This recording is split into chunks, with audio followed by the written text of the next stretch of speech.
Morning. I am Dr. Laila Hishaw. I am the founder of Diversity and Dentistry Mentorships. And boy, am I so excited to be here today to bring our next group accountability call with Dr. Edmond Hewlett. And I am not Dr. Jared Williams. I'm stepping in for him. And I do ask that everyone takes just a moment to have your thoughts and prayers with him and his family as they are experiencing some grief with the loss in their family. But guys, today we are here because we come every other week with a guest who will come to share their insights, their experience, drop some nuggets to not only empower you about going into this wonderful profession of ours of dentistry, but to give you the strategies and the tools to be successful. In order for us to increase diversity in dentistry, we must increase our applicant pool of qualified candidates excited to enter this field and ready to succeed, not only into getting to dental school, but throughout and beyond. So today I come with you with our guest, Dr. Edmond Hewlett. But you know, Dr. Hewlett, when you come on, everyone comes out to see you and support you.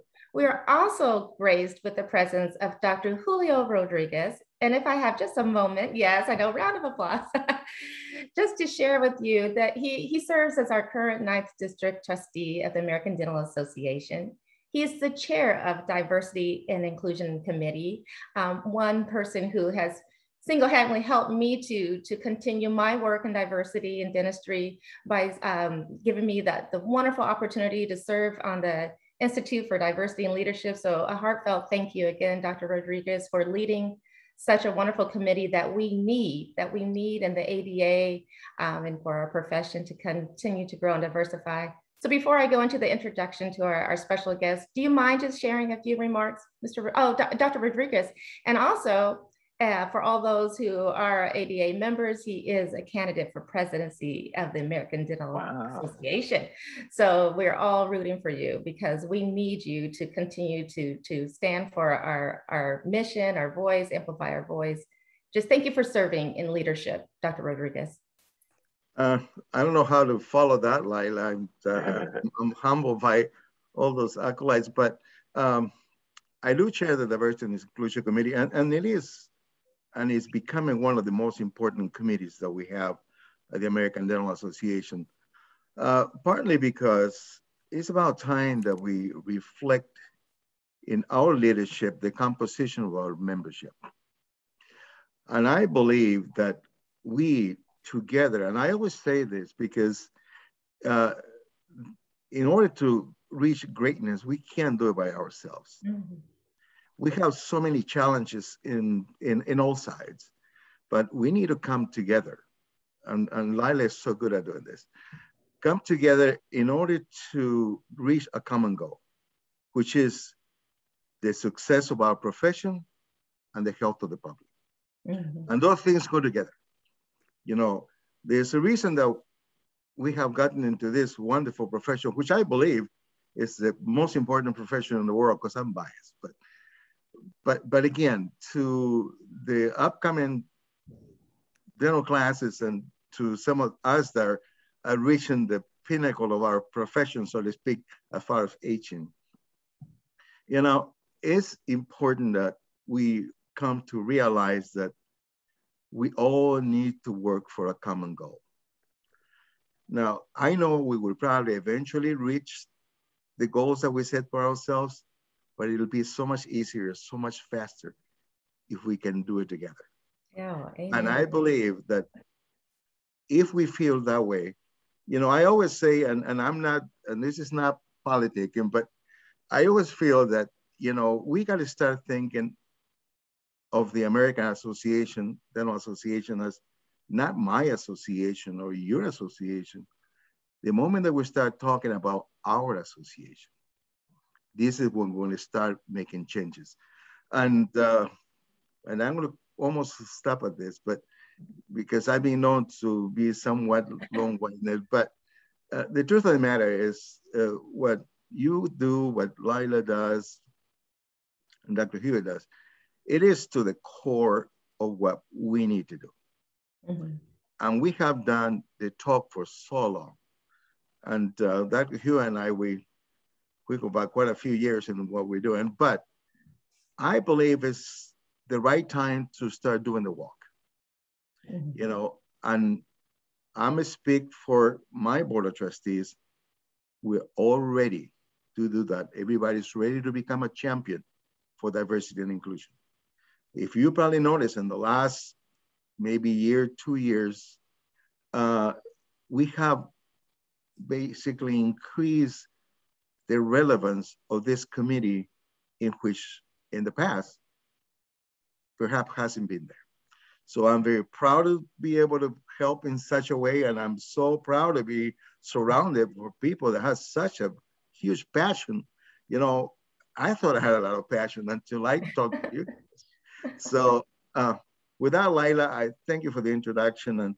And you know, you are a beam of light in this dark tunnel that sometimes we are. So thank you for what you do. And you know, I'm glad and I'm proud and an honor to do anything that I can to help all of us succeed. Well, thank you so much. You truly have exemplified that, and we are benefiting from it. And I know future generation of leaders in dentistry will too, diverse leaders in dentistry too. Thank you again. And to the man of honor, Dr. Hewlett, I just want to just quickly share before we go into a little bit more of his background that, you know, I learned of Dr. Hewlett as I was, you know, going through this work in diversity in dentistry. One of my mentees was sharing with me what some students at UCLA were doing, the students for inclusion, diversity, and equity in the UCLA side. And I sat in on one of their wonderful programming and saw their advisor was Dr. Hewlett, and just how engaged he was and how supportive he was and how empowering he was to these students. I said, wow, this is a passion of what I am looking for to serve on my founding board of Diversity and Dentistry Mentorships. And then when you go back to look at all the years of experience and honors and all the chapters you've authored and lectures you've given and students that you have actually brought up, Dr. Hewlett, you have raised some amazing leaders in dentistry. And so we're just very grateful to have you here. Dr. Hewlett, go ahead and unmute. And I just wanted you to kind of give a little background. I can share with everyone that you have pretty much grown up at UCLA. I think you did your undergraduate work there, dental school, went on to do your GPR at University of Illinois, Chicago, but has since then returned back to teaching and now to the point have moved up to become the Associate Dean of Diversity, Equity, and Inclusion. Is that correct? Did I get it all right? There's so much to remember. That's plenty, and that's exactly right, Dr. Hishaw. And as always, thank you for the warm and welcoming spirit in Diversity and Dentistry Mentorships. It's such a privilege. I'm so glad you asked me to be involved with this wonderful organization and your passionate work. So it's my distinct pleasure to be here. So let's see. Your question was. Oh, I didn't quite. Just any more background that I inadvertently left out. Tell us, why don't we do this? Just tell us about how was dental school at UCLA back in 72 through 76 different then than it is now? Or are you seeing some of the same things that you were going through as a student that your dental students are now? Well, you know, the funny thing is, I think the entire world couldn't be any more different now than it was back then. But even with that, yeah, you know, there were some things that that we experienced, both positive and not so much, that still happen today.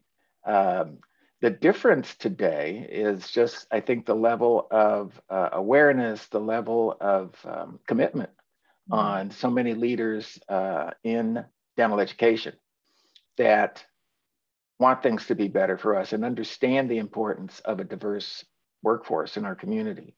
They understand the importance of a pipeline of dentists to care for our communities that are underserved, our communities that bear the highest burden of health disparities. I can tell you, I'm very proud to say that I'm a product of affirmative action. And for those of you who, I'm sure everybody's heard that term, but back in the 60s and 70s, it had a whole different meaning. It was a formal. It was used to define a formal effort and initiatives around addressing ethnic and racial disparities in education and in some business areas, business leaderships, jobs. Mm-hmm. And so there were some businesses and schools that had quotas. Mm-hmm. Because this was considered the effort or a way to kind of right the wrongs and give more opportunities. And very long story short, that got challenged over the years. There were laws that made it harder to do that. I don't think quotas was ever really the answer anyway. I think just kind of numbers. Okay, we checked off we filled our quota. Now so mm-hmm. we now move on. Everything's going to be better. So mm-hmm. That's clearly not the answer. But I'm very proud to say that hey, I got swept up in that. I got. And the thing is, which I tell myself every day now when I look at our students and our prospective students, I just wanted a chance, I wasn't asking for anything more than that. And I got that chance, and that informs so much of what I've done ever since, and what I've done very intensely in the last several years in this work. Mm-hmm. Is that I see so many individuals, so many potential leaders that just need a chance, that just need to be seen, right. And for their whole holistic package that they could bring to our profession. Oh, absolutely, absolutely. And I was going to let everyone who is on the call know that we will definitely dedicate time for you to ask your individual questions. But I know a lot of the students just want to know, what type of candidate are the dental schools looking for, and what can they do to better their chances, or how better prepare? What's your advice? I'm sure you get that many times. You get calls and emails probably on a daily basis on that same exact question. Oh, that's funny. Yeah, that's about right, actually. which is. So we're recording it, so you can just say, go back to the YouTube page, and I'll answer that. That's great. That's great. Dental schools, as I alluded to a moment ago, dental schools have an eye towards making things better and making our profession better. Just, so happy and so honored to have Dr. Rodriguez here, who is, reflects the same sensibilities that we have in the ADA, that is thankfully is rising in the ADA right now. That same awareness, that same let's do something, kind of attitude. Enough already. And dental schools really want a diverse learning community. The science behind diversity in institutional level, whether it's corporate or university, the science behind the benefits from that is just wide and deep. And universities want to reach their highest potential, and they understand you can't do that with a homogenous group of learners and teachers. Mm-hmm. They also, I've been in dental admissions side of education for a long time, and the admissions people are very, very passionate. I'm out there. People, tend to know who I am, but there's so many of us that are passionate about this work. So who do they want? Let me get to your question. No, this is all good. So we want people who have demonstrated that they are hardworking, that they are compassionate, and how do you know that? Well, you can tell from if they've been fortunate enough to have service opportunities. There's so many of these qualities you can pick up in letters of recommendation as well. Compassionate, resilient, because dental school it's hard, It'll knock you down. It'll knock you down. It will knock you down. And so, my eyes always light up when I see someone who, they've been through some things. They've lived some life, as I like to say. it hasn't been easy for them. But when you balance what they have done as far as their GPA and BAT metrics, and you look, wow, in spite of that, in spite of these challenges and hardships, look what they've accomplished. That tells you something right there, that they know what to do. It won't be, it doesn't make it, hey, fine, I'm going to fail and get up, but they do know what to do. They do know how to get up. Well, it's like a skill you have to build, or a muscle. That resilience. It is. And look, we see brilliant, very accomplished students who have just spectacular metrics and, just great applications overall, and wonderful, the great, right? We want them too, if they fit all the other things. But I got to tell you, we see some of those individuals who have never failed at anything. And they get to dental school, and their first experience of failure, they don't know what to do. It can be very devastating. And they will convince themselves that, hey, it's over. I'm never going to make my specialty now. I'm talking about failing one class, I'm never going to make my specialty now. I'm never, I'm a failure. It's the imposter syndrome, and it affects everybody. It affects the highest achievers. It affects the middle. It affects everybody. So that resilience is very important.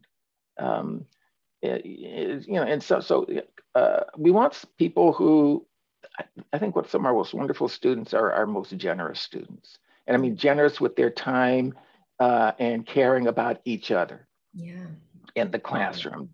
They want to help each other. They want to lift each other up rather than, I'm keeping all my resources to myself because I'm still in the highly competitive mode from undergrad. I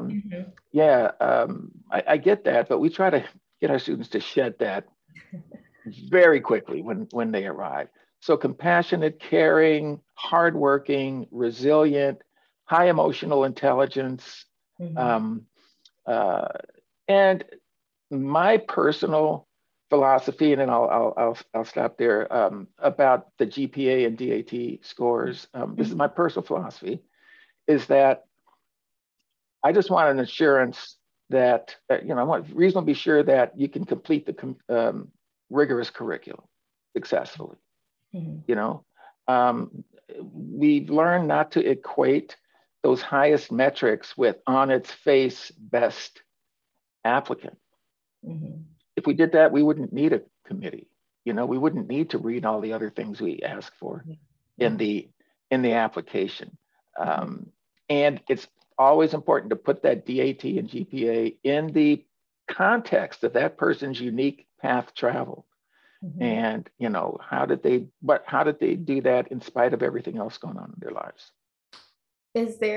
Well, first I want every pre-dental student listening to this, I hope they go back and jot down every point you talked about with emotional intelligence and resilience, because that is what you want to make sure comes across in your personal statement and when you're asking others to write recommendations, and definitely in the interview, right? That's the part you just want to make sure that the admissions committee are hearing.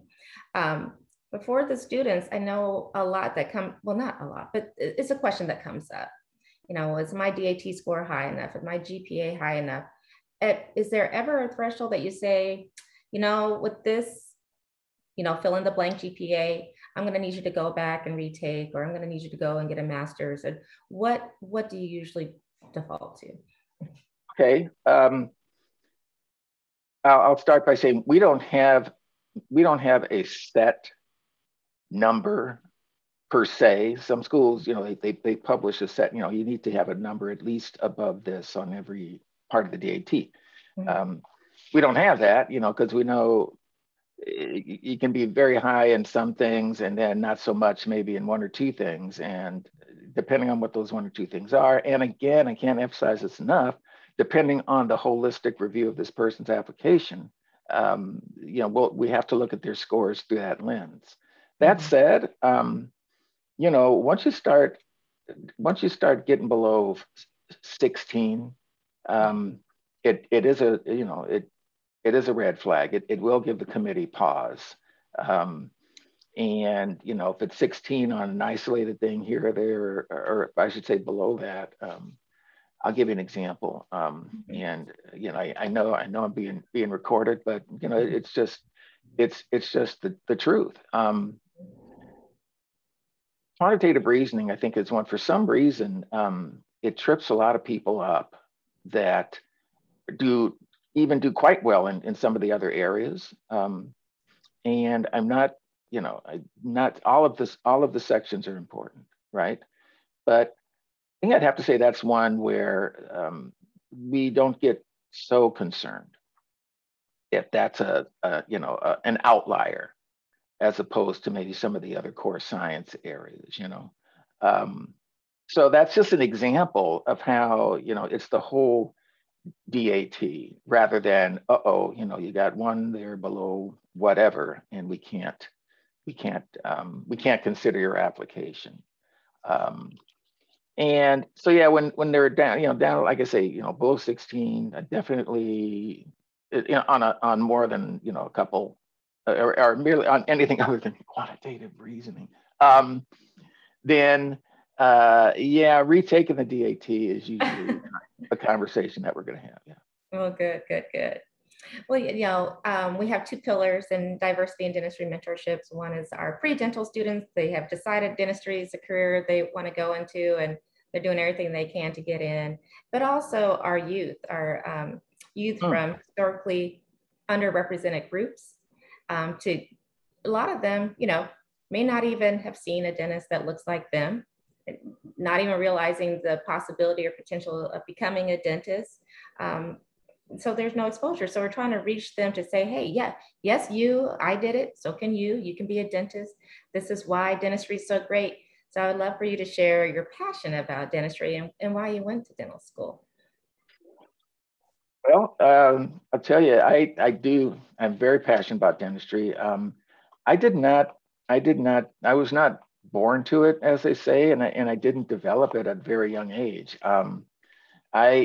I grew up in a, you know, middle class existence in here in Los Angeles. One of 4 kids, raised for most of my life by a single mom. My dad died at a young age, and my mom, God love her, she's a saint, kept us on the straight and narrow. That managed to get us all through college. And I just wanted, you know, so I knew all that resilience right there. There you go, right? She did, she really did. And so I grew up just knowing I was supposed to go to college, and that was the expectation. And that's what I wanted to do. I was a science nerd. I wanted to study science. I was a biology major. I was a big fish in a small pond at a very small high school, where I was the valedictorian. And I didn't know that. Yeah, well, again, I'm not, you know, I don't mean to downplay it too much, but it was a very small school. So supposedly it was a little Catholic high school here in LA that's no longer there. And I was proud of that, but I didn't really understand just how prepared other students were coming to college until I got to UCLA. So now, you know, UCLA is a very big pond, and there's a lot of big fish there. And in the biology major, it became evident to me very quickly that, well, I'll put it this way, I'm looking around, how do all these kids know so much? Yeah. How do they know all this stuff? They just seem to know it already. I know what this calculus instructor's talking about half the time. I'm turning my head this way, trying to look at the scribbles on the board, truthfully. And so I was one of those classic stories where, you know, I got a slow start in college. But I just wanted, you know, I just innately wanted to do better. And I eventually did start doing better. And you know, you learn how you learn at some point. That's a whole nother talk. But I think, you know, once you learn how you learn, and then you learn how to study better, and you start getting a sense of that. But dentistry didn't really occur to me seriously until I was like halfway through college. And a dear friend of mine who was in medical school at UCLA at the time, she just started, she was from the neighborhood. And I ran into her. She said, "Hey, what are you going to do?" I said, "I don't know. I'll go to get grad school so I can stay in school longer, figure out what I want to do when I grow up." And she said, "Well, have you thought about dentistry?" And literally my life turned on that moment. Oh, wow. On that, just that quickly, because I never really considered it seriously before. I knew I wanted to do something with people, but for some reason, dentistry, and I had wonderful dentists growing up. For some reason, dentistry just didn't really hit my radar until she planted that seed. And the more I looked into it, the more I got excited about it, and I wanted to apply, and I did. And you know, I knew I was gonna. It's funny, from that, by the time I matriculated at UCLA, I knew I was going to love it. Oh, wow. Yeah. I just knew I was going to love it, you know. But I needed that seed. I just needed someone to tap me on the shoulder and say, "Well, have you at least thought about this?" You know. And yeah, it's been just such a wonderful career. Oh, I love it. I already love everyone's backstory. I love it because it gives us a little insight as to who you are today. And, you know, when you talk about being gracious and generous, I mean, that is what you've been doing. And that's why, you know, you're just adored by all your students, current and past, and those who are lucky to have you in the future are as well. But yeah, planting that seed, we talk about that a lot in DID, you know, just plant the seed and then nurture that plant and nurture it, find them to flourish, because we just, like we said, we want to kind of follow them along and help them succeed, you know, into school and throughout and beyond. Well, you know, we're at the halfway point, and a lot of times we are doing so much of the talking that we don't give a chance for our students to jump in. So I'm going to invite everyone now to, if you have a question, to hop on and in Luma, if you don't mind, maybe let me know if there's anything in the Facebook chat, if you can moderate that for me. Yes, I will. There are a few people on the chat that I have sent over here. Okay, well, go ahead. Who's going first? Well, Ali can tell you, just say that, you know, his sister just was such a fan of yours. She made him get up super early at 5 in the morning to come on. You want to say hi really quick? Hi, Ali. Good morning. Hi. Good morning. My sister actually is in one of your classes. She told me she has a cardiology exam for you on Friday, so she's studying. Right. So she's one of our first year students. Right. So I had a question. So I was just wondering, you know, what are you most proud of about your like UCLA's dental school, or that you see that it does differently compared to other dental schools?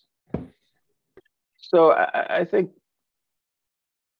the thing I'm most proud of at UCLA is that we create an atmosphere, we create a space where our students can flourish, and it's and that's, I felt that even back, you know, Dr. Hishaw asked me about back in the 70s when I was in school, and I felt a distinct sense when I was there that several of my professors really cared about me and my success, you know, me personally. And it wasn't just me. I mean, that was just how they taught, you know, that was just the culture, at least for many of them, not for everyone, but for many of them. And that made such an impression on me. And it made me believe that I could do it. And it helped me to believe in myself. It helped me to, you know, it's kind of an antidote to the imposter syndrome. Also, and so that accessibility of faculty to our students, and to create a culture and try to keep building a culture where students feel they have a voice and can speak up and can approach us. And within that, we foster a culture where, again, it's critically, we tell you students, you have to help each other. It's not the cutthroat undergrad pre-health professions environment anymore. You know, you're here now, and you didn't sneak in. And, you know, the only way you're going to get out is pretty much if you choose to. If you really want to get through, we're going to get you through. So I'm very proud of that. You know, I always hasten to point out when I talk about these qualities of our school that, you know, that I don't mean to say this, that, well, we're unique in this way. There's no bad dental schools, you know, they're just different. They're just different philosophies and different, I guess, cultures, if you will, but a lot of these qualities, you know, this is not just UCLA, but it's what comes to mind when you ask me that question. And Ali, your sister's name, just so I'm clear? Yasmin Mohazed. Oh yeah, I know. I'm looking at the class. I'm looking at my Zoom screen Right. now, and yeah, okay, great. Wow, it's now very she gets nice. extra credit. No. Right. Tell her I tried. Nice to meet you. Thank you. Thank you.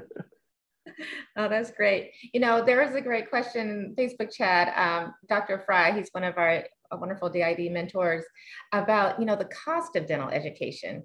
And we know that it's skyrocketed. Now, I imagine it was much different back when you were in dental school, right? Oh yeah, it couldn't have been more different. It seems so out of reach. And yeah, his question is, yeah, what did it cost back then? It just seems out of reach for marginalized populations.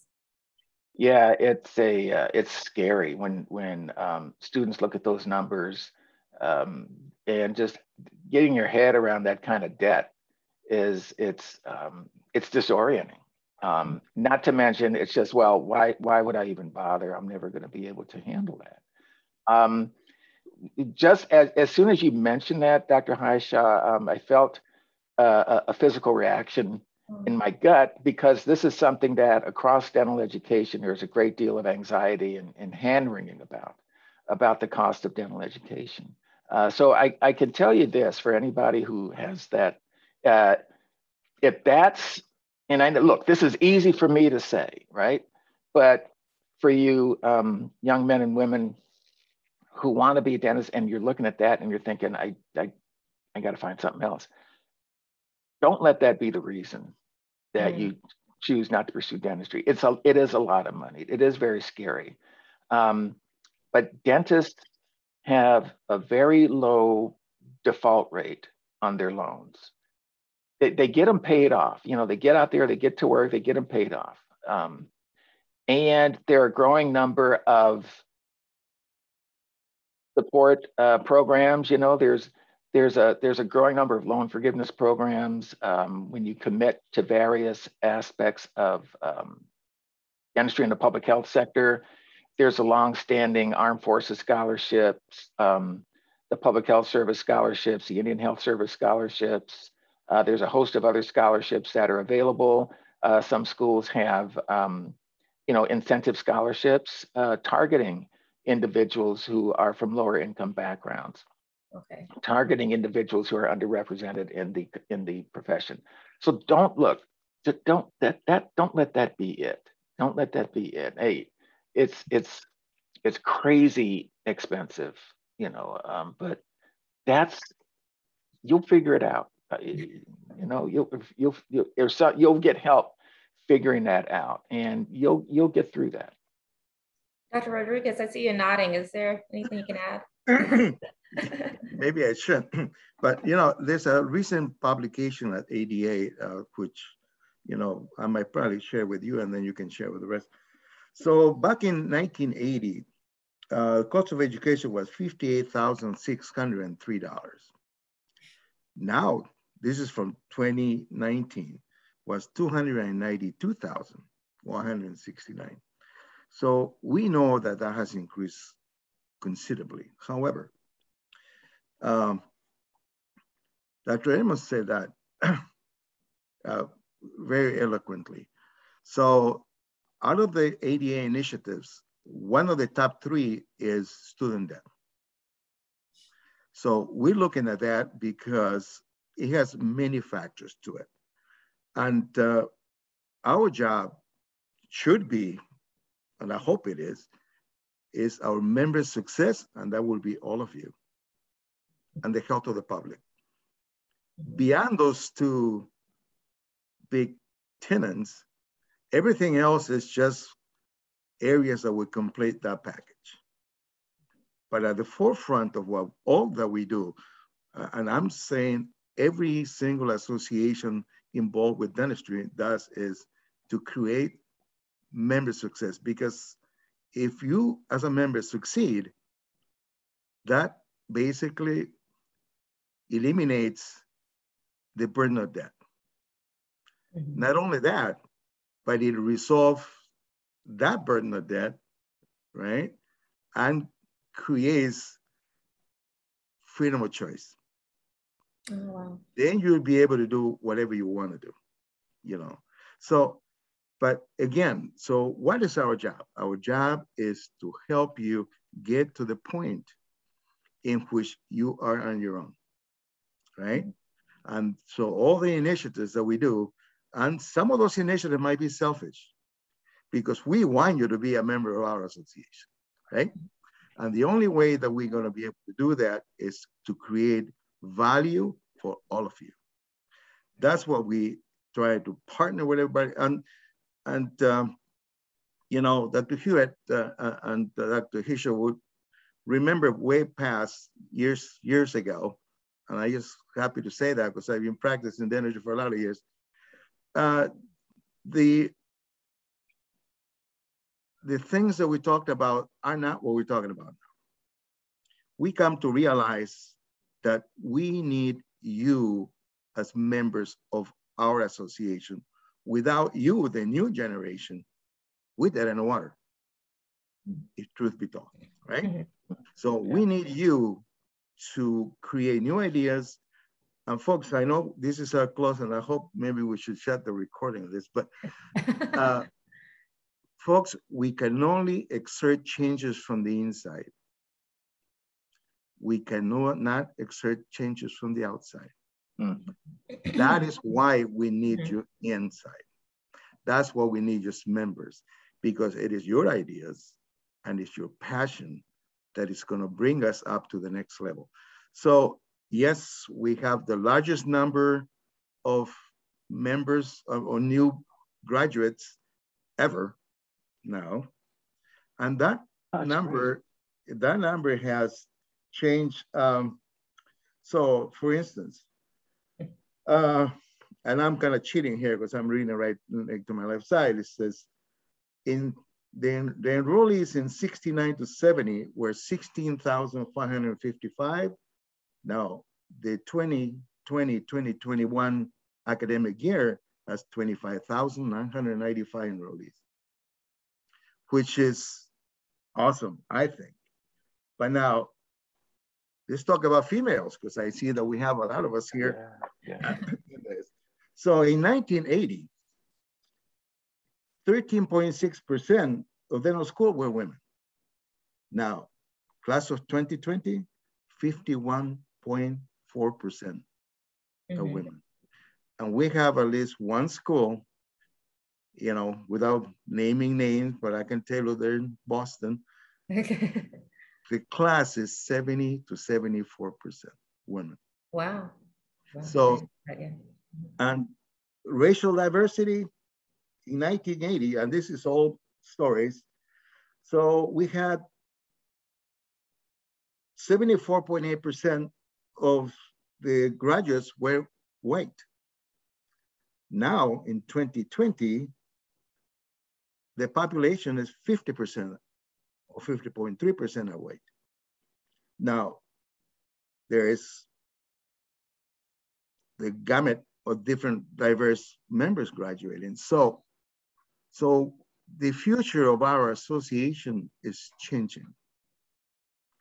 The composition of our membership is changing. That's why it's so important that you get motivated. And I'm just gonna throw an offer here. So anything that any of us can do, especially me, you know, we're there for you. Because that is what we're doing all of this. Yeah. We're knowing all of this so you know that this is a family. This is your community. And there's an old saying, it takes a village, right? We are your village. Oh, yeah. We are your village. So, and this is not just rhetoric, because I know that Dr. Hewlett and Laila, we see this all the time. Right. Yeah. And this is not just like we all say lip service. This is actually in the core of what we believe. That's what I'm so passionate about this. And that's why, you know, we all, in our way, want to make a difference. Because, you know, there's something that was said earlier. You are going to fall, but the trick is not falling. The trick is how quick you can get up. Because I don't care how much you accomplish. Sometimes you accomplish a lot, then you fall, it's going to hurt a little more because it's going to hurt in more than one or two ways. But then again, you already know you got to get up. It's for sure. Oh, it seems like we're going to have to definitely have to have you come on back, Dr. Rodriguez, and have I don't know. I know a lot of students want to know, you know, why is tuition it is, the entrance exam fees are so high. Like, what can like the new dentists coming into membership do to help make that change? But that's for another. Yeah, there's for another, and there are pipelines. Yeah. You know, I know Michigan right now has got an initiative. You know, I represent Michigan and Wisconsin, by the way. That's what I can speak about those. Yeah. So Michigan has a brand new established diversity and inclusion committee. So the first couple of meetings that we have, they established, this is the State of Michigan Dental Association. Through their foundation, they have a program now that to subsidize the DAT exams, right? For people with diverse backgrounds. So, there are so many things, but you know, and you will probably find out this in time, the ADA does such wonderful things, but we are the biggest secret out there. We do a poor job to telling you and everybody what the things that we can do for you. Right. Yeah. And all the things that we establish is for you. It's not for us. Yeah. We really did that. So again, so this is an open invitation that anything that we can do, you know, we're there for you. Thank you. Yeah, and I hope other dental schools can follow suit on that. All right, let's get questions going around. Anybody else here? Maria, please go ahead. Thank you for being here with us, Dr. Hewlett. I have a question about what is your advice for students who go through imposter syndrome in undergrad and in dental school? Well, yeah, I can give you a couple of quick things. I think it is, you have to understand, because this is something, and this is not something I just know. There's great evidence for this. It's something that just about everybody experiences at one time or another. But you don't see it because it's imposter syndrome. And part of imposter syndrome is shame and embarrassment and feeling like you're a failure. And so you're reluctant to say, I don't know, I don't understand, I need help. People are reluctant to do that. You know, they don't want to out themselves as being less than and not as competitive as everybody else in the room. But they doubt. Everyone goes through this self-doubt. Everyone goes through this wondering if I'm good enough. Everyone experiences that. So understanding that it's not just you. And, you know, you have to get very good at asking for help. You have to push past that. You know, go to your professor's office hours. When I read letters of recommendation from students who have done very well in undergrad, almost to a person, when their professors are writing their letters, they talk about how that student was always at office hours very regularly and always coming prepared with questions and seem very engaged in the subject. So they're there. They're getting what's there for everybody, you know. But not everybody feels comfortable doing that. You got to get over that to be your own best advocate, and to get the resources that other students are going every day and every week, and getting. You know, so there's a lot more I can talk about with that imposter syndrome, Maria. But I think understanding that it's not just you, and putting, you know, walling yourself off, and thinking you can't. Now I'm stuck. You know, I don't know what to do. Nobody You know, if I speak up, then everybody's going to know. I'm going to be exposed. If I speak up now, you know, professors are going to know, or my other colleagues are going to know. These other colleagues are the ones that are asking for help all the time. You know, they're picking all the fruit that's low hanging on those trees. You go get some of that fruit too. It just feels like you're hurting yourself by it. And from recovering imposter myself, no, it's so true what you say. You just have to do it, because you'd be surprised just how many of your classmates are experiencing the same thing. For those that probably less, you know, less knowledgeable or less qualified, but don't suffer from that, they are able to kind of move forward because they ask, they go for it. So yeah, don't let that hold you back. That's great, thank you. I don't think you ever get cured of it. Okay, so, okay, thanks, because that's still not. You don't ever get cured of it. So don't expect that. That's not a realistic expectation. Just know what to do. It's like Dr. Rodriguez said, you know how to get up and keep moving forward after you trip and fall. That's so true. And then you gotta keep at it. So that's the trick. The trick is don't let go, because you're already a winner. You're already in there. You just gotta keep on going, and it takes work, you know. So now it's up to ourselves to do the best that we can do, and we can do a lot. Oh, this is such a great mentorship call. You guys are both great mentors. Any other questions? Luma, was there anything in Facebook?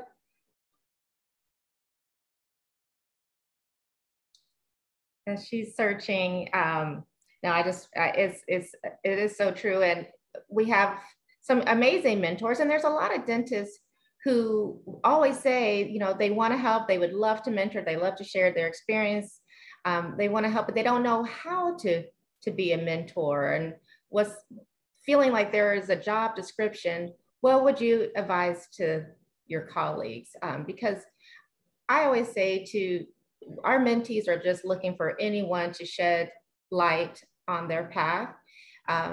It just can't fall upon just the dentists of color to raise up the next future dentists of color. I think it's incumbent upon all of us to work towards diversity. So this goes out to all dentists, but what would you advise?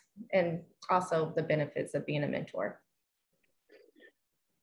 Well, just the desire and willingness to share your time and wisdom, to give it back, you know, to give it back, pay it forward, however you want to put it, just to embrace that it's a responsibility and an opportunity to do that. And it is, you know, you're going to feel better about your own career and your own gifts that you've been granted all these years, and you'll appreciate them more.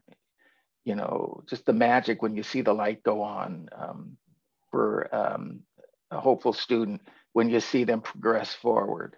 As I see in all my career, you know, it's just one of the best parts of my job. It's such a magical gift, and you know, you experience that. So wanting to do it, and then committing to stay in contact. You can't expect, you know, it works, but it's responsibility both ways with a mentorship and a mentee, as far as staying in contact. It works both ways, but the mentor, sometimes you have to rattle the cage of the student and check in on them. They want to talk to you. They want to get together with you. So you know, sometimes you have to take the initiative and create those opportunities to get together like this or in person. But set up a schedule. Set up a regular schedule to be able to talk to them and hear them out. And you know, sometimes just hearing our experiences really makes a difference in their day or in their school year. You know, when they realize, wow, okay, it's not just me kind of realization.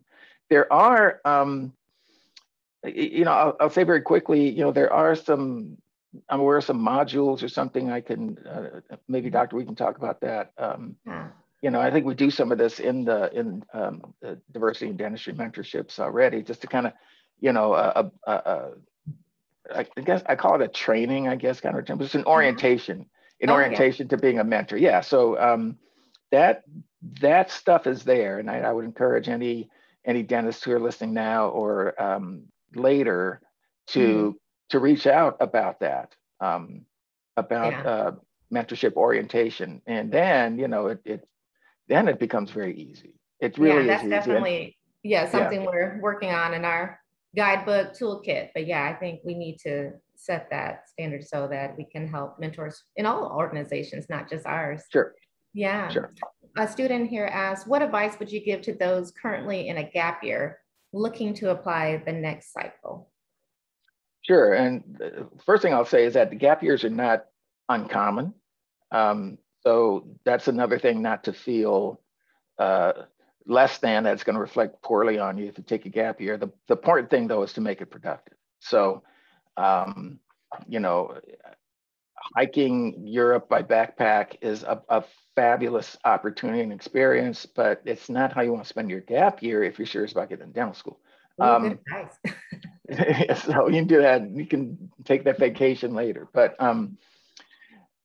productive. What do I mean by that? What are you doing to make yourself a more competitive applicant? What are you doing to convince the committee that this is really what you want to do? So maybe it's more opportunities to shadow, right? That's a very common one that people will do because now they have time. More opportunities, maybe to find a service opportunity. You know, many students are fortunate enough to have both of that, you know, where you're shadowing at a community clinic, as an example, and helping out at a community clinic. Some of these shadowing jobs, when you're out of school and you're available all the time, some of these can turn into assisting jobs. You know, I've seen this cycle, I'm seeing quite a few students who, during the gap year, they actually went and did dental assistant training. And make themselves marketable as a dental assistant, and were able to work and have that experience. A lot of you just need that year to work. You need to save some money, and committees understand that. You know that I was working full time. You know, I had my job at the restaurant, and that's what I did, and I studied for the DAT. I mean, that's another common thing too. And I think, you know, I think that's a big thing that is discounted. When you're out of your classes, you know, and you don't have that anymore, and it opens up a lot of space to prep for the DAT rather than trying to squeeze it in. A lot of students manage to do it while they're still in class in that senior year of college. It's not easy for everybody else. So, and again, this is let's file this under, it's easy for me to say, but it's just another year. You know, when you're in your 20s, a year, you know, it's a much bigger percentage of what your life experience is. But I can tell you, you know, a few years down the line, that one extra year, that one additional year before you get to be a dentist, fades in the distance. You know, it's not going to amount to anything. Much better to be more ready, to be more prepared with that year than to rush and then maybe have to take another year to reapply anyway. Go ahead, Lima. Thank you, Dr. Laila. Kind of a segue into that, for non-traditional students, those who have taken more than a year of a gap year, what are your ideas or suggestions for how to work on to demonstrate that dentistry is now, especially those that have had another career? I'll share another bias very quickly as well. The second career applicants and non-traditional applicants are always very interesting to me. They tend to be more mature. They have certainly lived some life, as it were. They've had other experiences. They've learned just a lot about resiliency and emotional intelligence, or they've acquired that. And very often they're kind of a stabilizing, sort of a maven kind of presence in the class, you know, that the other younger students look to. So without knowing anything else about a person, knowing that they're a second career applicant, I'm interested. So don't feel like that's going to hurt you. It's like everybody else. All of those wonderful qualities that you bring to the table Then, okay, so what else? Have you taken the prerequisites? Some people they were in a, like we had an architect graduate a couple of years ago. She went to architecture school. She worked as an architect for a while. Then she did the post-bac program at Columbia because she wanted to be a dentist. And so she went and took the courses necessary. And, you know, now she's a dentist. So you may have to take the courses, of course, and, you know, prep for the DAT and what have you. But so that's it. It's still the basic things you need to bring to the table and get the experience. You know, you still need the shadowing experience. You still want to show a commitment to service through the volunteer opportunities that you've availed yourself of. So I think that's, I'll leave it at that. I don't want to go on too long. We're getting close to time. Yes, thank you. Thanks for that question. And thank you everyone for your questions. And we do want to be respectful of your time. And I just wanted to really sincerely, wholeheartedly express our sincere gratitude to you, Dr. Hewlett, not only just for your time today, but in years past and all that you've given to the profession and to dental education and to our students. I think the pearls I picked up here are that, you know, everyone should really work on their resilience. Demonstrate that demonstrate your compassion and passion for dentistry. Show your generosity towards others. Don't be selfish with your time and talent. That we are all in this together and we're stronger together. And just not to be discouraged. That you have a team of cheerleaders around you, not only here in Diversity and Dentistry Mentorships, but in leadership, like with Dr. Rodriguez at the ADA and other deans across the nation and dental schools and other organizations who are mentoring the future dentists and leaders in dentistry. So thank you so much all for being here. Before I sign off, I just want to let you know of a few things happening in our nonprofit organization. We have our inaugural Youth Summit, and that's going to be held at Scottsdale November 1st at Spear Education Campus. It's a beautiful, innovative campus in Scottsdale, Arizona. But this Youth Summit will bring 50 middle and high school students so they can really just be immersed in dentistry, hands-on experiences, sitting with mentors just to really talk to them about their experience and just really to champion for them. So that'd be exciting. But you can participate virtually in our pre-summit symposium, where we are bringing together leaders in dentistry. Dr. Rodriguez, you're going to get email, and other organizations who have mentorship programs from the American Dental Association, from the National Dental Association, the Hispanic Dental Association.